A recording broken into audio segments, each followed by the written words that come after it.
Bien, les hemos estado contando que la Organización Mundial de la Salud ha advertido de un posible aumento de suicidios y trastornos emocionales producto de la pandemia. Datos súper concretos en el caso de nuestro país. En abril se registraron 14.759 llamadas al Fono de Orientación 1455.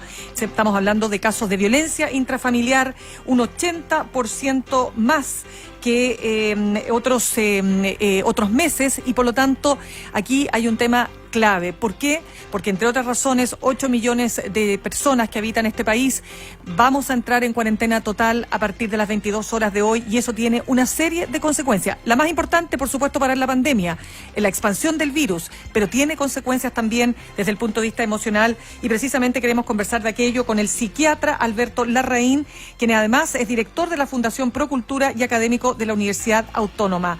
Alberto, muy buenos días. Gracias por este tiempo con ADN Hoy. Muy buenos días, Mirna. Muy buenos días, Mauricio. ¿Qué tal, doctor Larraín? A ver, vamos para entender un poco lo que se nos viene, Alberto, y lo quiero, fíjate, vincular con una carta que leo hoy en el Mercurio que me pareció extremadamente importante. Fíjate que es de una alumna de 21 años, dice: soy estudiante universitaria. Ella firma como Francisca Infante Ríos, y dice que ella entiende que todo lo que se está viviendo es muy, muy tremendo. Ella dice que es terrible estar en esta condición, ¿no es cierto?, tan poco natural, ¿verdad?, de lo que todos estamos viviendo, pero ella pide por favor a los medios un poco más de optimismo, porque la sensación de agobio y de desánimo y de incertidumbre es tan fuerte. O sea, estoy pensando, si una alumna universitaria que uno pudiera pensar que tiene las mejores condiciones o mejores que otros, plantea aquello que queda para el resto, ¿cómo ves tú lo que se está instalando? Bueno, efectivamente, como tú señalas, hoy día el escenario en términos de salud mental es bastante complejo. El mismo llamado que tú decías de la OMS ha establecido que van a haber como 4 oleadas grandes en términos de salud. La primera oleada tiene que ver con lo que está viviendo hoy día con el virus, y lo que ustedes relataban recién en tema en relación al Hospital San José o otros lugares. La segunda oleada tiene que ver con todas las personas que no reciben atención por otras causas, porque el sistema en el fondo está copado con la causa del virus, y eso significa que los tratamientos y las condiciones se desplazan. La tercera son aquellas personas que empiezan como a dejar de tomar tratamiento, entonces interrumpen sus fármacos y eso va a traer complicaciones. Y la cuarta oleada, que ya se empieza a ver, que empieza desde el principio y que es más larga y más prolongada y que puede traer más secuelas, incluso más costos económicos, en general es la oleada de salud mental. Porque se estima que al menos va a haber un incremento de patología en torno al 30%, y eso en el caso de Chile es bastante complejo, porque nosotros teníamos antes del estallido social 1 de cada 4 personas más o menos que estaban sintomáticos, que tenían algún tipo de trastorno, y hoy día en el fondo con el tema de la pandemia llegaríamos a estar a 1 de cada 3, que en nuestra situación es bastante compleja, porque nosotros teníamos una cobertura de atención en torno solamente al 20%. Entonces, a mí, hoy día lo que me gustaría como recalcar, en función también de la carta que tú señalabas, es que nosotros tenemos un espacio de acción y hay cosas que podemos hacer, más que solo preocuparnos o tratar de generar más angustia respecto a lo que se puede generar. Tenemos que hacer medidas concretas respecto a cómo prevenir que las personas efectivamente tengan patologías mentales o se descompensen sus patologías mentales, y hay mucha evidencia y hay muchas cosas que podemos hacer, pero lamentablemente estamos muy al debe. ¿Cuáles son esas cosas que se pueden hacer? Mira, desde lo más concreto, una de las cosas tiene que ver con, varias de las cosas que ha pedido el Colegio Médico, que han pedido distintas instituciones, tiene que ver con la transparencia de la información, de los datos, y que ojalá se genere una voz única respecto al tipo de acciones que estamos generando, porque cada vez que se genera una acción, ustedes me imagino se han dado cuenta, hay como distintas voces que la matizan o que la contraponen, y eso solamente genera angustia respecto a lo que está pasando. Pasó con los ventiladores, pasó con la vuelta a clase, pasó con el tema de los reactivos de los PCR, pasó ahora con los casos de los difuntos. Lo segundo es que hoy día ni siquiera tenemos, por ejemplo, una campaña comunicacional respecto a cuáles son los consejos mínimos que tiene que seguir una familia en cuarentena para poder resguardar sus temas de salud mental. Que son cosas bien concretas. Hay muchas cosas que no tienen temas de costo económico. Son cosas más bien respecto a la orientación, respecto a qué cosas se tienen que hacer y qué cosas no se tienen que hacer, porque nunca habíamos vivido una situación como esta. Llevamos muchos días los que están haciendo cuarentena permanente dentro de sus casas. Entonces el mensaje comunicacional es fundamental al respecto. Y tercero, o sea, como de las cosas más relevantes que hay que hacer, hay que establecer ciertas medidas crítica para algunas poblaciones específicas, como bien lo señalaba la Minda, una de esas poblaciones específicas son las personas que sufren violencia. Toda la evidencia a nivel mundial lo que dice es que esas personas que sufren violencia hay que ir a buscarlas activamente. Y nosotros lo que tenemos hoy día es un teléfono donde ellos tienen que reportar, que es bien distinto respecto a lo que hay que hacer. Nosotros sabemos quiénes son las personas que han vivido violencia intrafamiliar antes, tenemos casos que están activados en la OPD, pero no tenemos, por ejemplo, todavía ningún mecanismo que permita, más allá de algunas iniciativas puntuales. Por ejemplo, la alcaldesa del Quisco implementó un hotel para que las mujeres que tuvieran violencia intrafamiliar pudieran salir de sus hogares, pero es una iniciativa municipal. Está muy lejos de ser una iniciativa de Estado. Entonces, ese tipo de cosas, por ejemplo, poder generarles a ellas un subsidio que les permita abandonar sus hogares o eventualmente establecer ciertas pautas para poblaciones críticas. Hoy día el tema escolar sigue absolutamente crítico. Hace una semana estábamos hablando del retorno a clase. Este lunes se volvió a ratificar el tema del CIMSE, se sigue hablando de la evaluación docente, cosas que no hacen ningún sentido respecto a la condición y el momento que estamos viviendo. Correcto. Estamos conversando con el psiquiatra Alberto Larraín, director de la Fundación Procultura y académico de la Universidad Autónoma. Alberto, tú decías que hay antes de la pandemia, incluso antes del estallido social, si no te entendí mal, la cobertura es apenas del 20% para las personas que tienen problemas de salud mental. ¿Es así? Tal cual. Ya. Es así, de hecho, es que para parte de los problemas. Ya, es que solo para chequear ese punto, porque lo que viene ahora es lo siguiente. ¿Qué pasa con por ejemplo, se puede hacer telemedicina? Entiendo que el área salud mental está súper dejada de lado en este minuto porque pareciera ser que la pandemia, ¿no es cierto? Claro, copó la pandemia en términos orgánicos, en lo que tiene que ver con enfermarse directamente, físicamente, ¿no? Está puesto ahí como lo más relevante. Y te lo pregunto porque una de las críticas que hacen muchos psiquiatras es que, por ejemplo, todavía las farmacias siguen exigiendo la famosa receta en papel para comprar los remedios antidepresivos y más. Entonces, por eso te pregunto, ¿cómo se está enfrentando ahora eso? Mira, yo creo que efectivamente, como tú decías, a ver, primero que nada que la gente sepa de las áreas en que hay más evidencia y que el tema de telemedicina y de telepsicología y que funciona en el área de salud mental. O sea, nosotros podemos implementar mecanismos a distancia. Hoy día yo creo que el sector está haciendo todo lo posible, los psiquiatras, los psicólogos, terapeutas ocupacionales están implementando todas las estrategias que se puede hacer, las organizaciones civiles, pero el tema de salud mental todavía no está priorizado dentro del plan de la pandemia. Entonces, con lo que tú señalas, es cierto, nosotros sacamos un montón de instituciones, con el diputado Boric y con un montón de otras personas, un decálogo hace 2 semanas, respecto a cosas que eran críticas, y uno de los puntos críticos era que no nos pueden seguir pidiendo la receta en papel, porque eso implica en el fondo interrupción de los tratamientos. Hoy día lo que estamos haciendo básicamente es que la mayoría mandamos las recetas por Chile Express o conseguimos en el fondo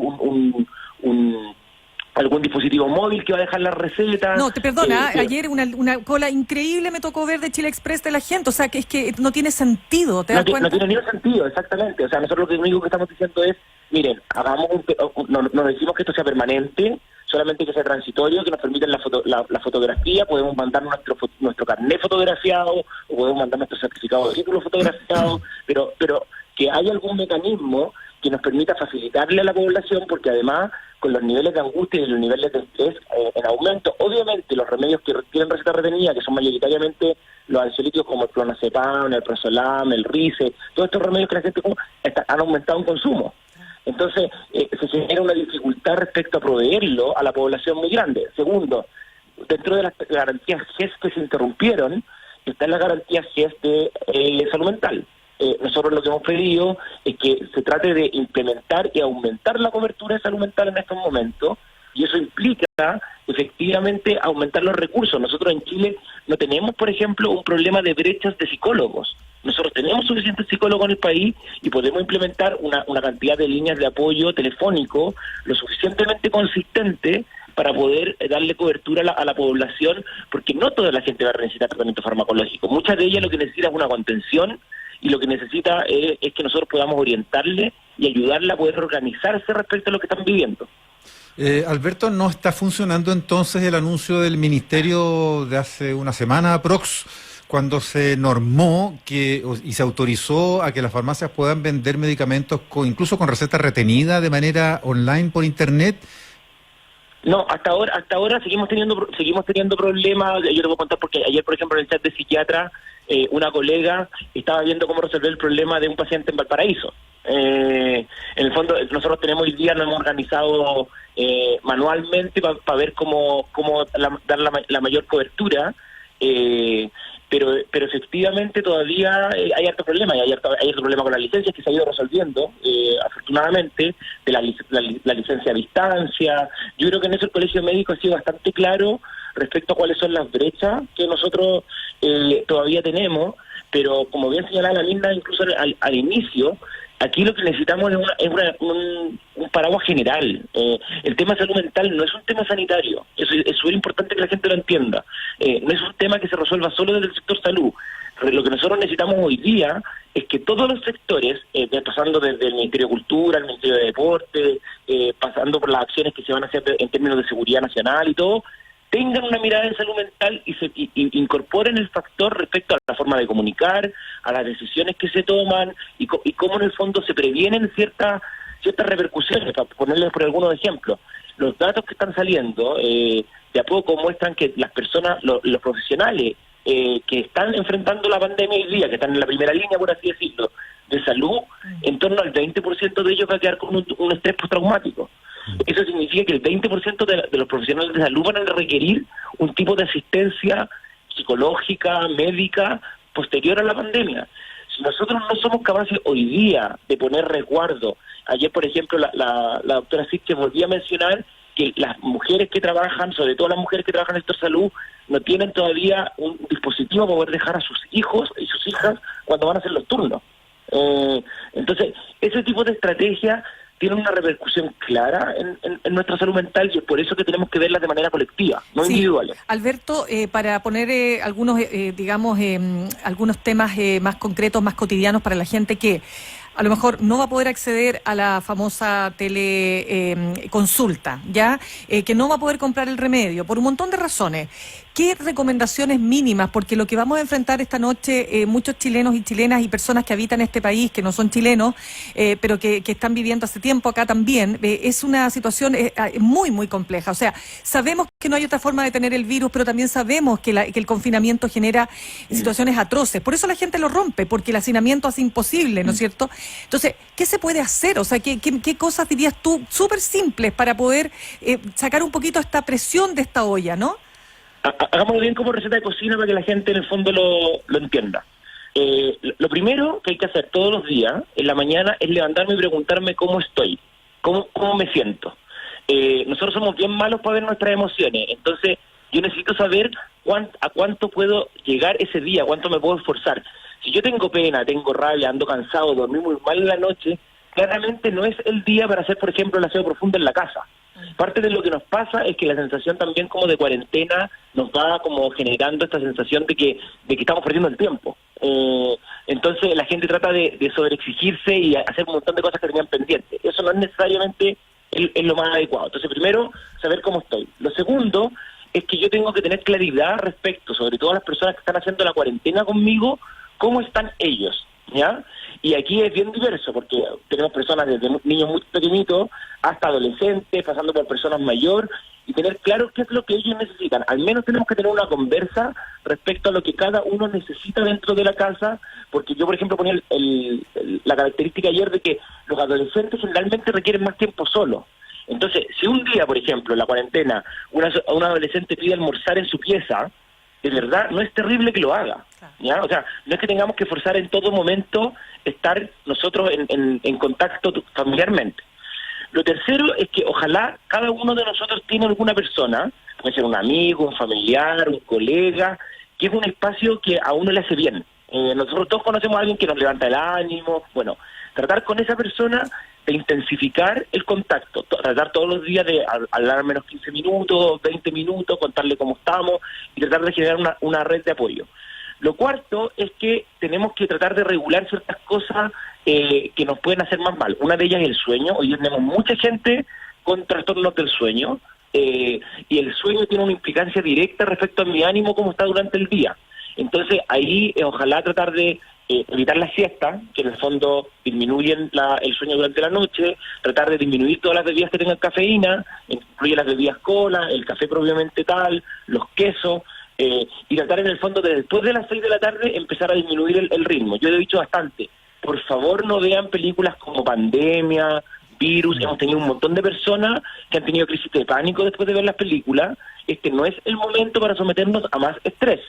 Este es el momento de tratar de ser en el fondo generoso con uno mismo y tratar en el fondo de disminuir las condiciones que nos disminuyen el estrés. Y lo quinto que yo pondría harto énfasis es flexibilidad.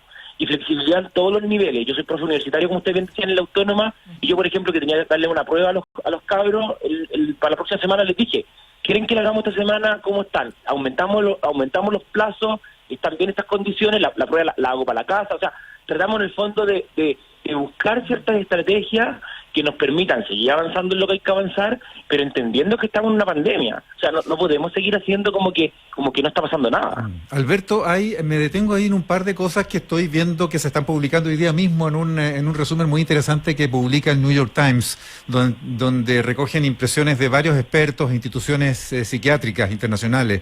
Y me detengo en dos de los ejemplos que me llamaron la atención. Uno, llora si quieres. Estamos en una situación en la que todo como que se nos impone tipo contención, o sea, hay que guardarse, no se puede salir, no se pueden hacer un montón de cosas. Estamos todos conteniendo y aguantando a veces la neura. Entonces, leo como algo interesante aquí, llora si quieres, el llanto genera actividad del sistema nervioso simpático, incluso sollozando de manera un poco ahogada. Es interesante cuando uno llora porque inhala y se alimenta el cerebro. Y hay otra que dice, bueno, hay una que puede ser más delicada, que dice come si quieres, incluso cosas dulces que generan dopamina y eso alivia y alegra la vida. Y el otro, grita si quieres, la terapia primal, en la que gritar, especialmente por lo positivo, puede ser muy terapéutico. Mira, eso es súper interesante. Yo estos días a la mayoría de mis pacientes y por las redes sociales he dicho harto que la gente tiene el derecho a comer todo el chocolate que quiera. Que básicamente, como bien dices, genera dopamina y no hace bien. Este no es el momento de hacer una dieta. Este es el momento, en el fondo, de poder seguir adelante y que podamos establecer ciertas condiciones mínimas. Como bien decías tú, las emociones son... la gente tiende a juzgarlas mucho, pero la emoción es lo que uno siente. Y lo importante es que uno pueda canalizarla. Y tratar de retener el llanto, retener la pena, es lo peor que uno puede hacer. O sea, te puede permitir funcionar un par de días, pero efectivamente en el largo plazo va a generar una mala respuesta. Yo le sumaría a eso que concuerdo con que efectivamente uno puede gritar si quiere, puede llorar si quiere, que ojalá uno lo haga con alguien, que uno efectivamente sea un espacio de seguridad para uno. Las emociones tienen algo bien bonito, que es que las emociones se contagian, pero se contagian de una manera especial. Las emociones positivas se van multiplicando. Si yo me empiezo a reír, lo más probable es que el que está al lado mío se le empiece a dar risa solamente por escucharme. Pero la pena, la angustia, cuando yo la comparto, se divide. Entonces, cuando yo comparto una pena, básicamente lo que hace es aliviárseme la pena, porque el otro también queda comparte esa pena y me la alivia. Entonces, yo creo que hoy día es un momento muy importante de poder estar juntos, de poder sociabilizar, y ahí también es importante que las medidas que se hagan sean medidas estructurales solidarias, que es un poco lo que uno espera. Todavía tenemos casi puras medidas que son individuales. Nosotros necesitamos poner en esto que las pérdidas que va a tener el sistema, las pérdidas que va a tener el país, efectivamente sean colectivas. Bueno, interesantísimo. Va a haber que seguir conversando de esto en las semanas que se nos vienen. Sí, Alberto. Gracias. Siempre disponible, aquí estamos. Ya, pues, no, pero, gracias. Oye, yo tomé varios apuntes de lo que tú dices y creo que para mucha gente le hace mucho sentido, así que te agradecemos los pequeños consejos, fíjate, de los más pequeños hasta los más grandes, que tiene que ver con que efectivamente el gobierno y el Ministerio de Salud le pongan énfasis al tema